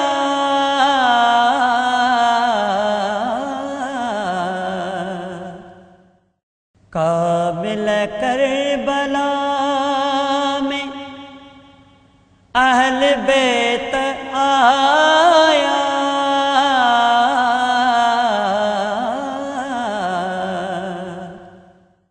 जी व्यूअर्स, एक बार ॿीहर अव्हांजी ख़िदमत में हाज़िर आहियूं। असां सां गॾु मौजूदु आहिनि ख़तीब अहल बैत ज़हीर हुसैन हबरी साहब। उन्हनि खां इहो ई सुवाल आहे त इमाम हुसैन अलैहिस्सलाम जी बहादुरी जे हवाले सां बि कुझु ॿुधायो ऐं गॾोगॾु असर आशूर खे ते बि रोशनी विझिजो। करबला में जेके जेके बि जंगजू हुआ इमाम अलैहिस्सलाम जा, उन्हनि में जवान बि हुआ, ॿार बि हुआ। 13 सालनि जो शहज़ादे क़ासिम बि हो, उन बि जेका बहादुरी कई, जो वॾनि वॾनि बहादुरनि खे जेको आहे सो उन ज़ेर कयो। जनाब ज़ैनब जा 2 पुट जेके हुआ ई 2 पुट, हज़रत ओन ऐं हज़रत मोहम्मद, उहे बि जेको आहे सो जनाब ज़ैनब जा उन्हनि वॾी बहादुरी सां लड़िया। ऐं मतिलबु इहा त बहादुरी जे हवाले सां त दुनिया ख़ुदि हैरान आहे त चाहे पोड़ा जेके हुआ, जी हबीब इब्न मज़ाहिर जेको आहे 75 सालनि जो, जौन हबशी, तंहिंखां पोइ जेको सो सईद 125 सालनि जो, ठीकु आहे, मगर उन्हनि में जज़्बो हो, जज़्बे सां लड़िया। मगर इमाम हुसैन अलैहिस्सलाम जो आउं सम्झां थो त करबला में जेके बहादुर हुआ, पर इमाम हुसैन अलैहिस्सलाम जहिड़ो को बहादुर कोन हो, छाकाणि त ॿिया जेके बि लड़िया उहो उन पंहिंजे हिसे जी जंग कई। मिसाल जे तौर ते हज़रत हुर वियो मैदान में लड़ियो, जंग कई, शहीद थियो। हज़रत अब्बास पंहिंजे हिसे जी जंग कई, हज़रत अली अकबर पंहिंजे हिसे जी जंग कई। इमाम हुसैन अलैहिस्सलाम ॾिसो केॾो वॾो बहादुर आहे, 3 ॾींहंनि जो बुखियो बि आहे, उञो बि आहे, पर पोइ बि जेको आहे सो एॾो वॾो बहादुर जो इन हिकिड़े जी लाश बि खणे थो ऐं लाश खणणु ईअं कोन्हे त जेकॾहिं को शहीद थी वियो हुजे त ईअं सिधो वञी लाश खणे, छाकाणि त उहे जेके बि हुआ क़ौमी जफ़ाकार उहे इमाम हुसैन अलैहिस्सलाम जी पंहिंजी ज़ात जो सिर वढण ते चाहियूं, हुननि जो हदफ़ इमाम हुसैन अलैहिस्सलाम हो। हाणे जेकॾहिं तव्हां सोचो त इमाम अलैहिस्सलाम जेकॾहिं जनाब अली अकबर जे लाश ते पहुचे थो त ईअं त कोन हुन छॾे ॾिनो हूंदो त वञे पाण, यानी इमाम अलैहिस्सलाम जीअं ई ख़ैमनि खां निकिरनि था अली अकबर जी लाश खणण जे लाइ त उन ते तीर बचनि था, तलवारूं बचनि थियूं, पत्थर बि लॻनि था, यानी चो तरफ़ खां घेराव थियनि था। पर इमाम हुसैन अलैहिस्सलाम यानी एॾो बहादुर आहे जो जेकॾहिं अली अकबर जी जंग थी आहे त उते बि इमाम हुसैन अलैहिस्सलाम लड़ियो आहे, जनाबे हुर जी लाश खणण था वञनि तॾहिं बि इमाम अलैहिस्सलाम लड़िया आहिनि, जनाब ओन मोहम्मद जी यानी हिकिड़ी लाश। त इहे सम्झो त जेकॾहिं तव्हां सम्झो त 70 लाश खया आहिनि इमाम, 71 लाश खया आहिनि, त इमाम अलैहिस्सलाम इन 10 कलाकनि में 71 जंगियूं कयूं आहिनि। हिकिड़ो बुखियो बि आहे, उञियो बि आहे, तंहिंखां बि ॿी ॻाल्हि आहे जंग करणु, पर जॾहिं कंहिंजो हिकिड़ो पुटु बि जेकॾहिं मिसाल तौरु अखियुनि जे अॻियां जेके धम ॾिए त पोइ हौसला कमु कोन कंदा आहिनि, ठीकु आहे। ऐं ख़ासि करे साहिब औलाद सम्झी सघे थो त जवान पुट जो मौत कीअं बर्दाश्त थिए, ऐं उन्हनि जा लाश खणणु। ऐं तव्हां ॾिसो उहो बहादुरी खे इहो अंदाज़ में लॻायो त इमाम अलैहिस्सलाम जॾहिं पंहिंजे पुटु अली अकबर जो लाश खयो आहे त लाश खणण खां अॻु में जॾहिं पहुचनि था त उनजे सीने में बर्छी जो फल लॻल आहे ऐं उते टुटल आहे, जनाब अली अकबर जो हथ ते रखियल आहे। इमाम अलैहिस्सलाम फरमायो अकबर हिते हथु छो रखियो अथई? त चई त बाबा हसीन इब्न नमीर जेको कातिल आहे मुंहिंजो, उन बर्छी जो फल हणी ऐं टोड़े छॾियो, इन करे त उन चयो त मूं ॿुधो आहे त हुसैन वॾो बहादुर आहे, ऐं ॾिसां त हुसैन जवान पुट जे सीने मां बर्छी जो फल कीअं थो कढे। अॼु हुसैन जी बहादुरी ॾिसणु थो चाहियां। बहादुरी फ़क़ति जंग जे मैदान में लड़णु न आहे, यानी जवान पुट जे सीने मां बर्छी कढणु ऐं पोइ बर्दाश्त करणु ऐं पोइ हौसलनि खे क़ाइमु रखणु, इस्तक़ामत रहणु ऐं पोइ पंहिंजे उसूल ते क़ाइमु रहणु, इहा वॾी बहादुरी आहे। त पोइ इमाम अलैहिस्सलाम हिकिड़ा जुमिला चया आहिनि, इमाम अलैहिस्सलाम अली अकबर जो जेको चया जेका आख़िरी लम्हा आहिनि उन में हिकिड़ो गोॾो ज़मीन ते ऐं हिकिड़ो गोॾो जवान पुट जे गोॾनि ते रखी ऐं बर्छी जे में हथु विझी ऐं पोइ आसमान ॾांहुं मुंहुं करे चयो अथसि त ख़ुदाया गवाह रहिजी, जॾहिं ख़लील इब्राहिम इस्माइल जे ते छुरी ते वहाई त उनजी अखियुनि ते पटियूं ॿधल हुयूं, पर मुंहिंजी अखियुनि ते पटियूं ॿधल कोन्हे। आउं पंहिंजे अली अकबर जे सीने मां बर्छी जो फल कढां थो, मुंहिंजे हथनि में लर्ज़ो कोन्हे। ऐं पोइ मदीने ॾांहुं मुंहुं करे इमाम अलैहिस्सलाम फरमायो केॾो बहादुर आहे हुसैन इब्न अली, त नाना मोहम्मद मुस्तफ़ा ॾिस अॼु करबला में अची ॾिस त तुंहिंजो जेको नवाज़ो कीअं पंहिंजे पुट जे सीने मां बर्छी जो फल कढे पियो। इहा हिकिड़ी बहादुरी आहे, रुगो जंग जे मैदान न। जॾहिं महिल अली असगर जो लाश खणी जनाब उम्मे रबाब जे साम्हूं वञनि था, जनाब उम्मे रबाब जे पर्दो हटाए थी ऐं अली असगर जी जेको लाश जेका ॾिसनि था त गलो कटियल आहे, त उन वक़्त में जनाब उम्मे रबाब हिकिड़ो जुमिलो चयो आहे त ऐं असगर छा तुंहिंजे कातिल जे घर में को नंढो ॿारु कोन हो? छा तुंहिंजो जेको कातिल आहे उहो साहिब औलाद कोन हो जो तोखे हिन नमूने सां क़तलु कयो अथसि? त इमाम केॾो बहादुर आहे। इन्हनि सभिनी मरहलनि खां पोइ बि जॾहिं जंग जे मैदान ते वञनि था, पंहिंजो 71 जा लाशा खणी चुका आहिनि, पोइ बि जॾहिं जंग जे मैदान ते वञनि था, तारीख़ में इहो वाक़ियो मिले थो त इमाम लड़ंदे लड़ंदे एतिरो अॻिते वधे थो जो हूअं त जेको सो पहिरीं साम्हूं ते आयो मुक़ाबिल जंग ते थी, पर इमाम हुसैन अलैहिस्सलाम जॾहिं वञे थो त सभिनी जेको सो ईअं घेरो कयो आहे जो इमाम उन अंदरि जेको सो छा घेरे में अची वियो आहे। पोइ जंहिं केॾे कंहिं वटि तलवार न आहे त कंहिं पथर आयो आहे, ॿिए कुझु न आहे त करबला जी ततल रेत खणी इमाम अलैहिस्सलाम ते हणनि था। पोइ बि जेको आहे सो इमाम एतिरा लड़िया आहिनि जो हिकु दफ़ो जनाब ज़ैनब जेको आहे सो फ़रियाद करे चई त भाउ हुसैन हीउ तोखे अकेलो था सम्झनि, हीउ सम्झनि था त हिन जो अब्बास मारिजी वियो आहे, हीउ सम्झनि था त हिन जो ओन मोहम्मद मारिजी विया आहिनि। हिननि खे थोरी बहादुरी जे हवाले सां तूं जेको अम्मा फातिमत ज़हरा जे थञ जो तासीर ते ॾेखार। जनाब ज़ैनब जेको सो उनखे हौसलो ॾिनो आहे। ऐं पोइ इमाम अलैहिस्सलाम जेका तलवार खे म्यान में कढी हलायो आहे त वाक़ियो में इहो मिले थो त हीअ जेके बि यज़ीदी आहिनि कूफे जे दीवारनि सां वञी टकराया आहिनि, ख़ौफ़ विचां। त ऐं पोइ जेको सो चवे थो त ॾिसो अॼु हुसैन जेको सो अली जो फर्ज़ंद आयो आहे, अॼु ॾिसो बुखे जी जंग ॾिसो, अॼु ॾिसो 3 ॾींहंनि जी उन जी जंग ॾिसो, अचो मूंसां मुक़ाबिलो करियो। ऐं पोइ बि जेको आहे सो इमाम अलैहिस्सलाम जेसि ताईं तलवार म्यान में हुई हीअ इमाम अलैहिस्सलाम खे कोन करे। पोइ नेठि जंग कंदे कंदे जॾहिं सभु जेको सो भॼणु लॻा, पोइ इमाम अलैहिस्सलाम तलवार खे म्यान में विझी चयो आहे त ऐं नाना जा दीन, जेकॾहिं तूं मुंहिंजे क़त्ल खां सवाइ नथो बची सघे त तलवारो ऐं तीरो ऐं तबरो अचो हुसैन खे क़त्ल करे छॾियो, मुंहिंजे नाना जो दीन बची पवे। त एॾो वॾो बहादुर उन खां पोइ असर आशूर जे हवाले सां बिल्कुलु असर आशूर जे हवाले सां ॻाल्हियुनि जे सिलसिले खे अॻिते वधाईंदासीं। ज़हीर हुसैन हेटरी साहब ॻाल्हियुनि जे सिलसिले खे ज़रूरु अॻिते वधाईंदा ऐं असर आशूर ते त नज़र विझणी ई आहे छाकाणि त अहम वाक़िया आहिनि ऐं उहो वाक़ियो जंहिं इस्लाम जो सर बुलंद कयो, इस्लाम जो झंडो बुलंद कयो, उहो ज़रूरु ॿुधणो आहे। पर असां सां गॾु एहसन रज़ा बि आहिनि, हुननि खां असांखे नुंहुं ॿुधणो आहे। जी एहसन। पुकारे आंसू मसाइब की इंतहा ज़ैनब, पुकारे आंसू मसाइब की इंतहा ज़ैनब, है अपनी ज़ात में तफसीर करबला ज़ैनब, कभी जहाँ पे हुकूमत थी इसके बाबा की, कभी जहाँ पे हुकूमत थी इसके बाबा की, गुजर गई उसी कूफे से बेरदा ज़ैनब, किसे खबर के मसाइब की इंतहा क्या है, किसे खबर के मसाइब की इंतहा क्या है, जो तुम पे गुजरी वो तुम जानो या खुदा ज़ैनब,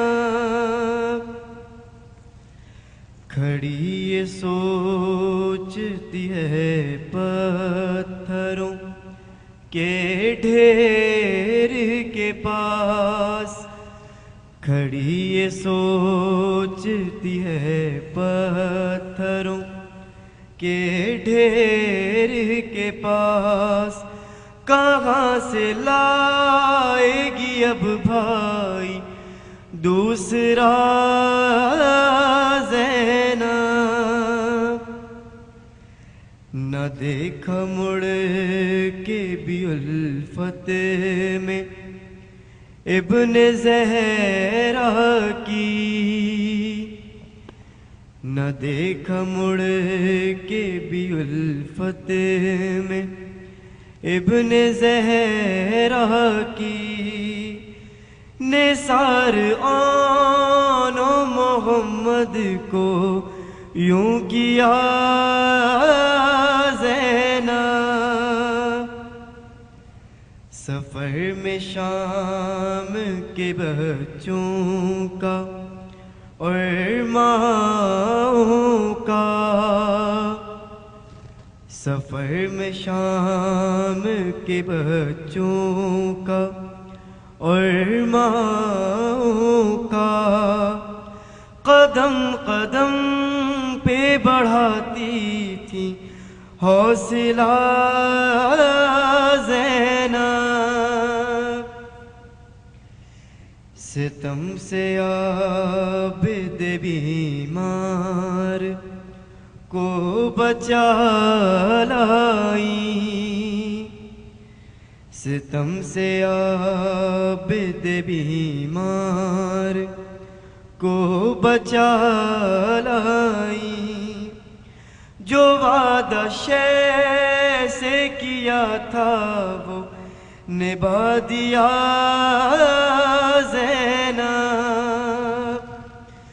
पुकारे आंसू मसाइब की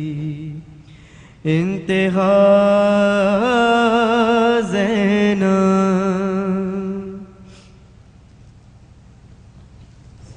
कहाँ से लाएगी दूसरा भाई ज़ैनब। इन के अलावा कदम कदम पर भाई को देती रही हिम्मत ज़ैनब। हकीकत है ज़ैनब हज़रत ज़ैनब अलैहिस्सलाम जेके आहे उन्हनि तमामु घणो साथ ॾिनो हज़रत इमाम अलैहिस्सलाम जो हर जॻह ते ॻाल्हियुनि जे सिलसिले खे ऐं ज़ैनब अलैहिस्सलाम जे किरदार ते वधीक रोशनी विझंदासीं नंढड़े ब्रेक खां पोइ असां सां गॾु रहिजो। काबिल करबला में अहल बैत आया,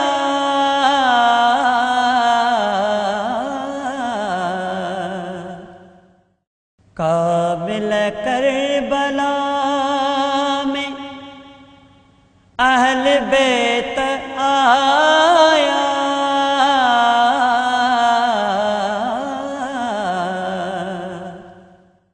जी व्यूअर्स, एक बार ॿीहर अवां खिदमत में हाज़िर आहियूं प्रोग्राम जे सिलसिले खे अॻिते वधाईंदे। मां इहो ज़रूरु जेको आहे ज़िक्र कंदसि त हाणे असां जंहिं वाक़े जे यानी 10 मुहर्रमुल हराम जे उन हिसे खे जो ज़िक्र कंदासीं जंहिं हिसे में हज़रत इमाम अलैहिस्सलाम शहादत जो जाम पीतो ऐं जेॾी बहादुरी सां उहे अॻियां आया ऐं दुश्मननि खे ॾुॼारियो बि, पर तंहिंजे बावजूदि वही ॻाल्हि त हर लम्हे में जेको आहे को न को फ़लसफ़ो आहे, को न को सबक़ आहे, का न का गहराई आहे, जंहिं गहराई सां उन्हनि जेको आहे शहादत खे जेको आहे गले लॻायो, शहादत जो जाम पीतो, दुश्मननि खे हुन वक़्त में मारे सघनि पिया, खून वहाए सघनि पिया, पर उन्हनि ईअं न कयो। इहो इन हवाले सां ज़रूरु असां ॻाल्हाईंदासीं। ज़हीर हुसैन हैप्पी साहब असां गॾु आहिनि। जी, असर आशूर उन जे हवाले सां त तव्हां ज़रूरु ॿुधायो, पर गॾो गॾु असां इहो बि ॼाणणु चाहींदासीं त आशूर यानी 10 मुहर्रम खां पोइ छा सूरत हाल वई ऐं में हज़रत ज़ैनब सलामुल्लाह अलैह जो कहिड़ो किरदारु रहियो? जी ॻाल्हि इहा आहे त असर आशूर इमाम अलैहिस्सलाम जीअं ज़ीनत ज़मीन ते आयो त ज़ुलजना ख़ीमे में आई त सभिनी बीबियुनि खे यकीन थी वियो त हाणे असांजो को सहारो कोन रहियो, त सभु बीबियूं ज़ुलजना खे जेको सुॻाटी पाए ज़ारो क़तार रोंदी रहियूं। उन में हिकिड़ो ख़ासि सुवालु जेको 4 सालनि जी इमाम हुसैन अलैहिस्सलाम जी प्यारी धीअ सकीना, उन जनाब इमाम अलैहिस्सलाम लाइ हिकिड़ो अजीब सुवालु कयो। नंढा ॿार नफ़सियाती तौर ते पाण बुञी बुखी पंहिंजे अॻियां पंहिंजे 4 महीननि जे ॿार असगर खे जेको सो शहीद थींदे ॾिसो, अली अकबर खे शहीद थींदे ॾिठो, सभई सुबुह खां वठी लाश ईंदा रहिया, इन पूरे मंज़र खे साम्हूं रखी ॾिसो त जनाब सकीना हिकिड़ो अजीब सुवालु कयो आहे उन घोड़े खां त ऐं घोड़ा मुंहिंजो बाबो शहीद त थी वियो, पर मूंखे रुॻो इहो ॿुधाए त मुंहिंजे बाबा खे पाणी प्यारे शहीद कयूं या मुंहिंजे बाबा खे उञूं शहीद कयूं? हिकिड़ो नंढा ॿार जिन इहो कंदियूं आहिनि, उनजे ज़हन में उन जो केॾो हिकिड़ो नफ़सियाती तासुरु वेठल हो त बाबा त शहीद थी वियो, पर पाणी प्यारे शहीद कयूं या मुंहिंजो बाबा उञूं ई शहीद थी वियो? उन खां पोइ हिकदमि जेको आहे शाम अञा थोरी ठही त शाम ग़रीबा जेके यतीमनि जी शाम, ग़रीबनि जी शाम चइजे थी, मर्द क़तल थी विया, हिते इक्तफ़ा थी वञे हा, पर पोइ ख़ीमनि खे बाहियूं लॻी वयूं। ख़ीमनि खे जो बाहियूं लॻियूं त हिकिड़ी बीबियूं हिकिड़े ख़ीमे मां निकिरनि थियूं, ॿिए में वञनि थियूं, वरी ॿियो सड़े थो त वरी 3 में वञनि थियूं। इहो जेको मंज़र हो, नंढा ॿार उञा था थोरो तसवुरु, उञा ॿार कल्ह ताईं त उञ पे जी लड़ी पिया कयूं। ऐं उन खां पोइ जेका राति आई ॾाढी ॾुखी राति हुई, 11 जी राति ॾाढी ॾुखी राति हुई। न पुट आहिनि, न भाइर आहिनि, न अज़ीज़ आहिनि, राति जो वक़्तु आहे ऐं लाशा ई लाशा आहिनि। उन खां पोइ जनाब ज़ैनब में कुलसूम ॿारनि खे ॻणीनि थियूं त सकीना कोन थी मिले, वरी ॻोल्हींदियूं ॾिसनि थियूं, लाशनि ते किरनि थियूं, वरी उथनि थियूं, राति जो टाइम आहे, उते वञनि थियूं, पथरनि जे ढेर में हिकिड़ो लाश आहे, उन ते जनाब सकीना उन पेरनि ते मिटू रखी गिल रखी सुती पई आहे। जनाब ज़ैनब कुलसूम उते उथारे चओ थी सकीना तूं हिते छा पई गिरजी? मुंहिंजे बाबा जो सिर आहे, बाबा जी लाश आहे। असां ॻोल्हे मूंखे मूं चयो त मूंखे तमाचा लॻा, फ़रियादूं करे बाबा तो मूंखे सीने ते सुम्हारींदो हुए, हाणे मूंखे जेको तमाचा था लॻनि, मूंखे चमाटूं थी लॻनि। इहो सॼो अंदाज़ हो। उन खां पोइ करबला जे वाक़े खां पोइ जनाब ज़ैनब कुलसूम खे क़ैद कयो वियो। इन अंदाज़ में बीबियुनि खे वठी ऐं जेको करबला खां कूफे खां शाम ताईं बीबियुनि खे फेरायो वियो, दर बदर फेरायो वियो। ही उहो मंज़र आहे। मगर जनाब ज़ैनब जेको आहे हौसले सां बीबियुनि खे संभालियो। जनाब ज़ैनब कूफे जे बाज़ारनि में तकरीरूं करे ॿुधायो, आउं फातिमत ज़हरा जी धीउ आहियां, आउं रसूलुल्लाह जी जेको नवासी आहियां, आउं अली जी धीउ आहियां। हुन पोइ इनखे हिकदमि जेको हकारी जेको हुयो हुन इनक़लाब में तब्दील करे छॾियो। जिते जिते बि मुसीबतूं आयूं थिए, पथरनि जी बारिश थी थिए, उते बि जनाब ज़ैनब तकरीर थी कई। ऐं हिकिड़ो मंज़र हो कूफे जे बाज़ार में जॾहिं पथर लॻा त 4 सालनि जी सकीना चए पुफी अम्मा असांजे शहर मदीने में त पाणी जी बरसाति थींदी आहे, छा हिते पथरनि जी बरसाति थींदी आहे? त जनाब ज़ैनब फरमायो त न पुट, हीअ नाना जी उम्मत असांखे अजर रिसालत पई ॾे, हीअ असांखे रसूलुल्लाह जी जी रिसालत जी मज़दूरी पई मिले। उन खां पोइ तव्हां ॾिसो जनाब ज़ैनब हेॾियूं मुसीबतूं ॾिसी, लाश बि ॾिसी चुकी, पुटनि जूं लाशूं, अज़ीज़नि जूं लाशूं, मगर माण्हू चवां थो त हिन पूरे किरदार में जनाब ज़ैनब जो वॾो किरदारु आहे। इन हिकिड़ी औरत जेका सिन्फ़ नाज़िक आहे, जेका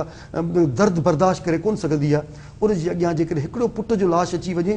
त उहो जेको सो सॼी ज़िंदगी जे लाइ हू जेको नाक़ाबिले बर्दाश्त हूंदो आहे। मगर जनाब ज़ैनब हेॾियूं मुसीबतूं ॾिठियूं, पोइ बि जेकॾहिं यज़ीद जी दरबार में जेॾीमहिल अचे थी, हथ ॿधल आहिनि, क़ैदी जी हैसियत सां आहे, पर पोइ बि जेॾीमहिल यज़ीद खे चवे थी ऐं यज़ीद तूं इन क़ाबिल कोन आहीं जो अली जी धीअ तोसां ॻाल्हाए, पर आऊं तोखे ॿुधायां थी त तूं जेको इन लाइक़ु न आहीं, पर तोखे अॼु ॿुधाइण थी चाहियां त हिकु ॾींहुं ईंदो त तुंहिंजो नालो निशान कोन ईंदो ऐं आऊं जेको सो मुंहिंजो हुसैन जी फतह हूंदी। त उन वक़्तु हिकिड़ो फ़क़ति जुमिलो ॿुधाइण थो चाहियां त यज़ीद चयो त फतह मुंहिंजी ठही आहे, फतह तव्हांजी कोन थी, फतह मुंहिंजी ठही आहे। त जनाब ज़ैनब चयो थोरी देरि तर्स, थोरी देरि खां पोइ अज़ान आई, जॾहिं अज़ान में मौज़िन चयो अशहदु अन्न मुहम्मद रसूलुल्लाह, त ओॾी महिल जनाब ज़ैनब मौज़िन खे चयो ख़ामोश थी वई। जॾहिं मौज़िन ख़ामोश थियो त यज़ीद खे चई त हाणे ॿुधाए त फतह तुंहिंजी ठही आहे या मुंहिंजी ठही आहे? अॼु बि मुंहिंजे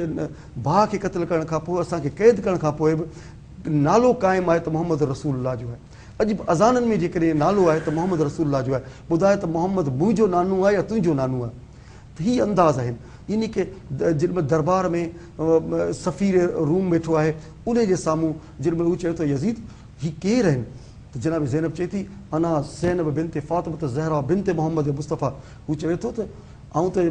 ईसाई आहियां, त ईसा जी जेको सो नस्ल मां 52 नस्ल मां आहियां, आऊं किथां लंघां थो त माण्हू मुंहिंजे पेरनि जी ख़ाक खणनि था त ईसा जी नस्ल मां आहे। तव्हां मुस्लमान थी करे अञा रसूल जो पहिरियों अञा नस्ल कोन गुज़रियो आहे, तव्हां उनखे क़त्ल करे ऐं उनजी धीअनि खे बाज़ारनि में वठी आया आहियो। त इहो जेको हिकिड़ो हाकारी जनाब ज़ैनब जी जेको तक़रीरूं हुयूं, उन एतिरो असरु कयो जो इनक़लाब अची वियो, एहतजाज शुरू थी विया। माण्हुनि चयो त अली जी धीअनि खे आज़ादु करियो, पोइ जनाब ज़ैनब खे आज़ादु कयो वियो। ऐं ॿियो जेको हाकारी इहो त तव्हां ॾिसो त 3 सालनि खां पोइ एतिरो एहतजाज वधियो जो यज़ीद जी जेको सो जीअं जेको सो में तहलको मची वियो। ऐं उन खां पोइ यज़ीद जीअं ई मरे थो त उन खां पोइ यज़ीद जे पुट खे जॾहिं इक़्तिदार मिले थो त हीअ जनाब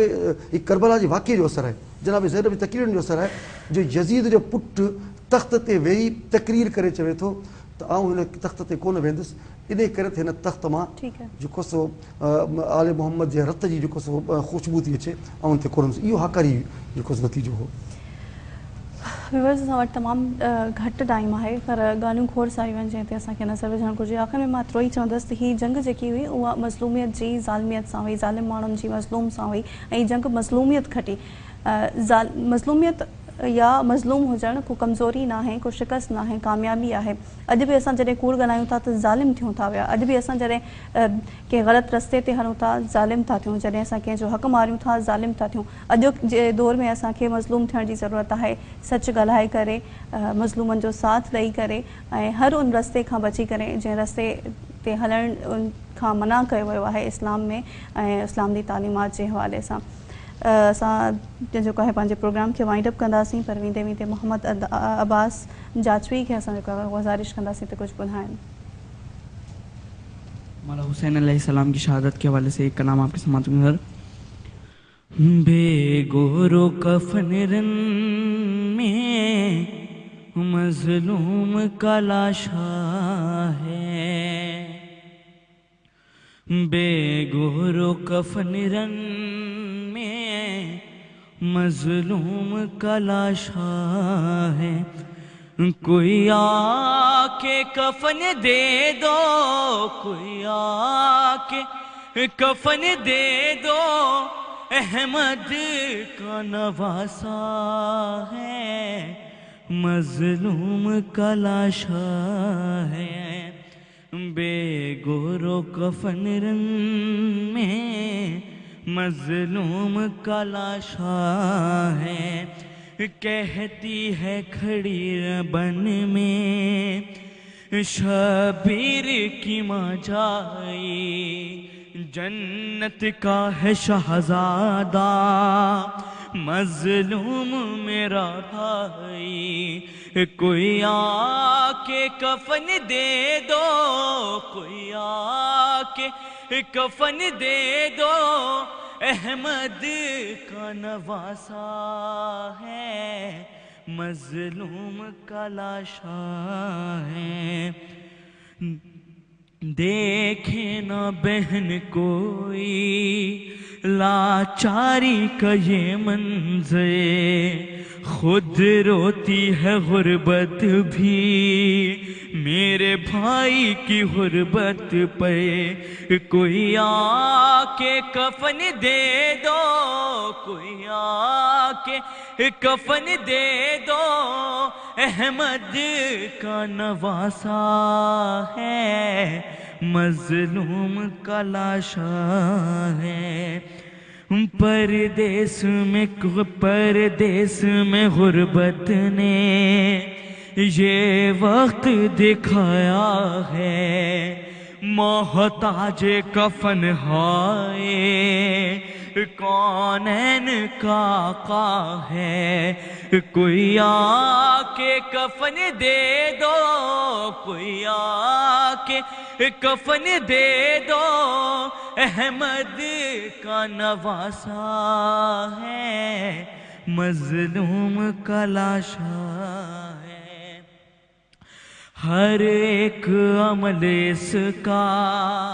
اللہ کی خاطر ہے، بے جرم گیا مارا پردیسی مسافر ہے۔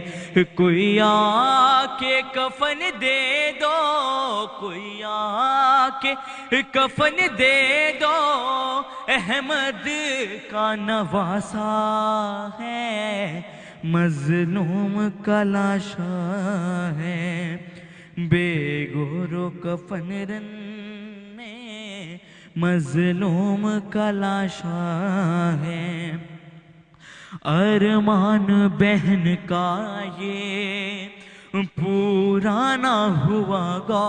ہے، بن میں کھڑی شہزادی کہتی رہی رو رو کے، کوئی آ کے کفن دے دو، کوئی آ کے کفن دے دو، احمد